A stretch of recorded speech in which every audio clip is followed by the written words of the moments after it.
And of course, all of these games are being played on the GT660 here from the studio, or watched or spectated, however you want to look. And yes, we do have Tanoobs and Dehang in server, ready to go. And Slasher, they will say they will ready up on our command. So I ask you, Slasher, are you ready to get underway here for our first quarterfinal matchup? EG Dehang versus Load Tanoobs.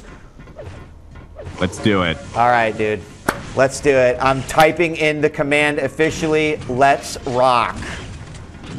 And I'm excited for this one. Remember, our first map will be Q3 DM6. That's right. QZ DM6, whatever.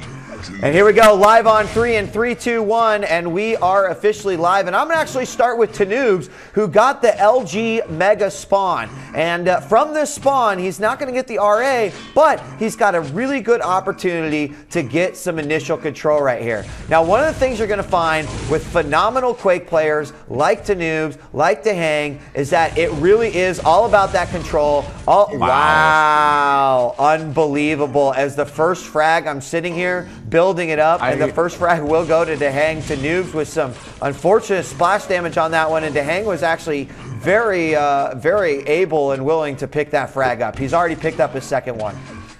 I don't think that Tanoobs had any idea that Dehang would come back up there, up the pad with the plasma. There's no way that he would have did that. Exactly what he did totally surprised him, and that allowed him to get red and now Mega. So he has complete control. A nice rocket there by Tanoobs to do some damage. Good rocket. However, Dehang does pick up that red armor. Coming up that jump pad, easily gets the frag as he's waiting with the buckshot full and right into his face. It went. It's now 3-0, and we are only about a minute and 10 seconds into this first matchup. Now, you know, the last time we saw these two play and the Noobs did win, it did go to a 5-game series. And one thing you're going to know and you're going to notice throughout the whole competition and through any of the major Quake competitions that you watch is that you're going to see players favor particular maps. There are certain maps that cater to their style of play. I would definitely say Dehang, DM6 is right up his alley. In fact, I think he has a very good win record on there. A good fall away and runaway rail by Tanoobs, but it's just not going to be enough. Dehang has an easy amount of control here. He's not really having to work too much for him. So Tanoobs stealing away a Mega, but some great rocket bounces coming out by Dehang, and that's going to give him his 5th frag. Now, there's going to be a point where Tanoobs, you know, he's got to get on the board to even start to make any sort of a move here, because Quake is also all about momentum, and right now Dehang's got it all. I mean, it is DM6, and it's still really early in this map, and we've seen all the comebacks that happen come on DM6, and they all seem to come usually after the halfway point. But I mean, Tanoobs tried to pick up that Mega before, did get that, but Dehang with 3 amazing rockets Tanoobs to nullify anything that would have gotten. Wow. So Dehang able to get another few spawn frags here, so he's going to have control probably for the next few minutes. Tanoobs is going to have to play defensive to try to make some kind of comeback. Yeah, I mean, 6 frags already in about 2 minutes and 40 seconds here, and I will get that respawn timer up in just a moment. I don't want to pull down the console quite yet, and we'll get that up there so we can see that. You guys can all see that. So thank you for those that are mentioning that.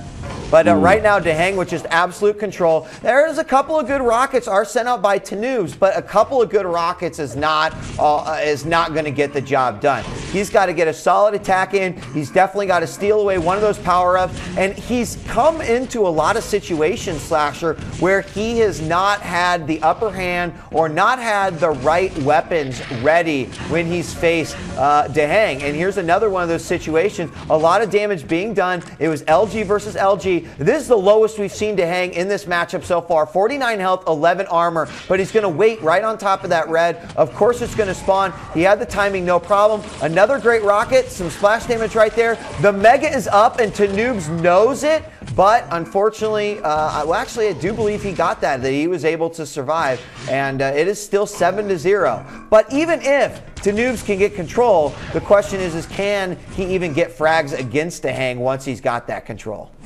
I mean, he's been able to make some good efforts here. It's that he hasn't been able to finish, and now the lead is extended to 8.